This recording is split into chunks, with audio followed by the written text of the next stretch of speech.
class of chemistry. We are studying 12th standard chemistry, lesson number 14, biomolecules. In last session, we discussed alpha amino acids. Today, we will study peptide bond and protein, types of proteins, structure of proteins, and denaturation of proteins. So, let us start with the peptide bond and protein.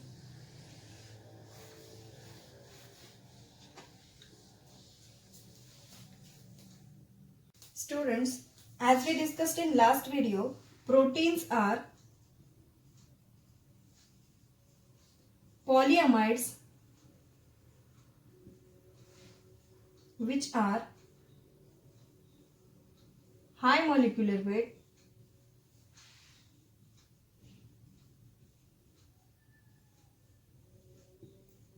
polymer of the monomer unit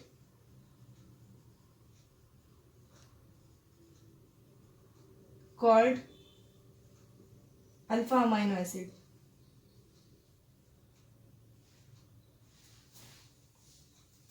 We also know that on hydrolysis,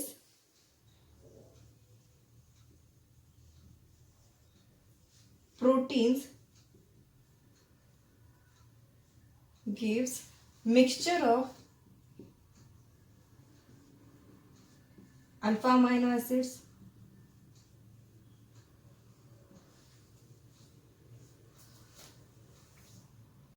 you all know about the human digestive system, that is how the food is digested in stomach.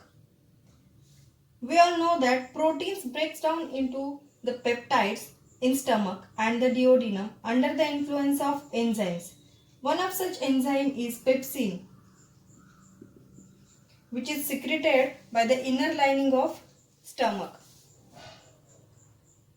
Pepsin is also called as endopeptidase. So proteins break down into polypeptide,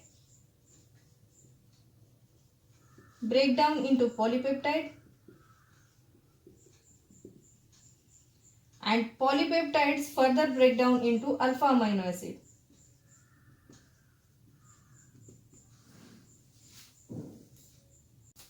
This means the proteins are formed by connecting alpha amino acids. Proteins are formed by connecting alpha amino acids to each other.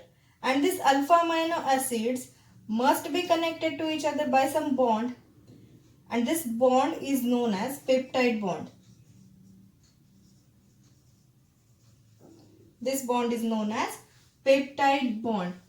The bond through which alpha amino acids are connected to each other to form polypeptides, and then polypeptides forms protein. Such bond which connects alpha amino acid to each other is known as polypeptide bond.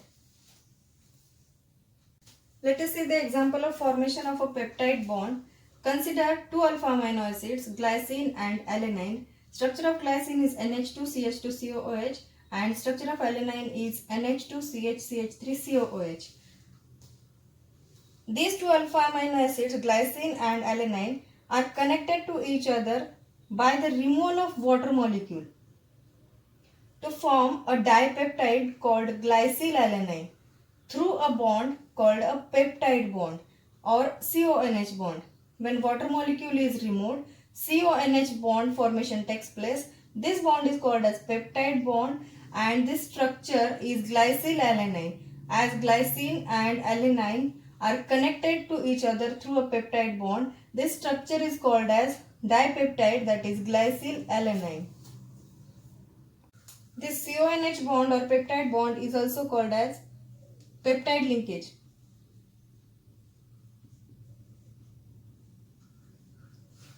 When two alpha amino acids comes together or they are connected by a peptide bond, they are called as dipeptide. When three alpha amino acids are connected together through a peptide bond, they are called as tripeptide.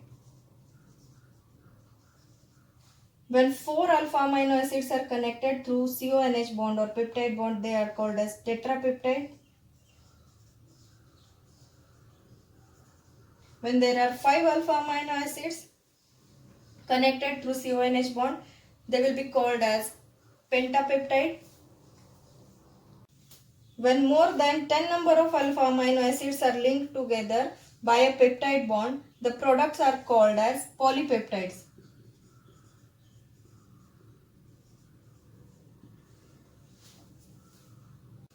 The CHR units linked together by a peptide bond are called as amino acid residues.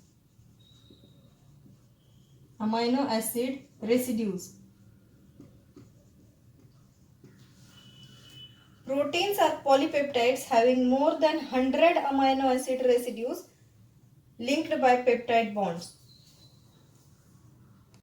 Suppose this is the segment of a polypeptide. We can see that two ends of this polypeptide are not same. They are not identical.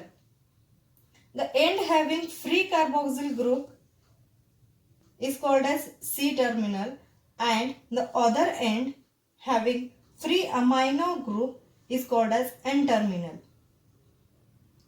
In the dipeptide glycylalanine, the glycine residue is N-terminal and alanine residue is C-terminal. So this is about the peptide bond and protein. Now let's see types of proteins. Types of proteins. There are two types of proteins, globular proteins and fibrous proteins. Globular proteins are spherical in shape because of the coiling of polypeptide chain of protein. Globular proteins are water soluble, and example of globular proteins are insulin, egg albumin, serum albumin, legumelin, which is found in the pulses. Fibrous proteins have elongated rod-like shape. This shape is due to the holding of polypeptide chains of proteins parallel to each other by hydrogen bonds and disulfide bonds. An example of fibrous proteins are keratin, which is present in hair, nail, wool, etc., and myosin, which is present in muscles. So these are the two types of proteins, globular protein and fibrous protein. Globular protein is spherical in shape and fibrous protein are elongated rod-like shape. Structure of proteins. Proteins have various functions in organisms, like it gives shapes to the structure of hair, skin, muscles, etc. Enzymes are also the proteins which catalyzes many physiological reactions in the human body and in other animals also. These various functions of proteins can be understood by studying four levels of structure of proteins. These four levels are due to the various shapes of protein, that is fibrous protein and globular protein. These levels are primary structure of protein,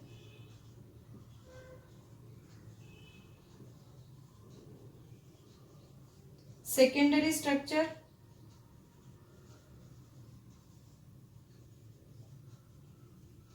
of protein, tertiary structure of protein,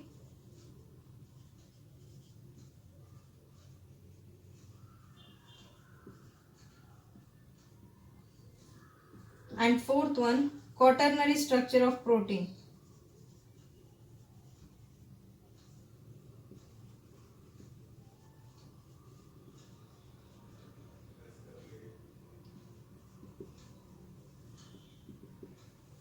So let's see what is primary structure of protein.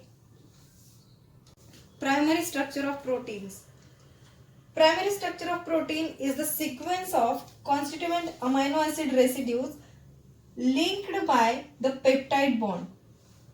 Primary structure of proteins is the sequence of constituent amino acid residues linked together by peptide bonds. Any change in the amino acid residue results in the different protein or formation of new protein. The primary structure of protein is represented by three-letter symbol of amino acid residue according to their sequence in the concerned protein. These symbols are separated by dash. According to the convection, the N-terminal of amino acid residue is written at the left end and C-terminal of amino acid residue is written at the right end. This is about the primary structure of protein. Let us see the definitions of secondary, tertiary and quaternary structure of proteins. First one, secondary structure. Three-dimensional arrangement of localized region of protein chain is called as secondary structure of proteins. The three-dimensional shape adopted by the entire polypeptide chain of a protein is called as tertiary structure of protein. And when two or more polypeptide chains with a folded tertiary structure comes together into a protein complex, the resulting shape is called as quaternary structure of protein. So next point is denaturation of proteins. Denaturation means the change in the shape of protein. So we can see that coiled globular protein after denaturation gets into the loose coils and loops. So the non-covalent interactions in the shape of the protein can get disturbed due to some conditions like high temperature, acids, bases and agitation. So we can say that denaturation is the process by which molecular shape of the protein changes without breaking the amide or peptide bonds which form primary structure. So primary structure of the proteins can get disturbed due to some conditions like high temperature, acids, bases, etc. and can form loose coils and loops. So globular proteins are typically folded with hydrophobic side chains on inner side and polar residues on the outer side. Therefore, they are water soluble, as inner side of the globular protein has the hydrophobic side chains and outer side of the globular proteins has polar residues. So, therefore, it is the water soluble. But denaturation exposes the inner side or the hydrophobic region of the globular protein and makes them water insoluble. Denaturation in the primary structure of proteins leads to the loosening of coils and loops of coiled globular protein, but if denaturation occurs in the secondary, tertiary or quaternary structure of proteins, it can change the properties of proteins and the biological activity of that protein is also lost. So this is the denaturation of proteins. In next lecture, we will study enzymes and nucleic acids.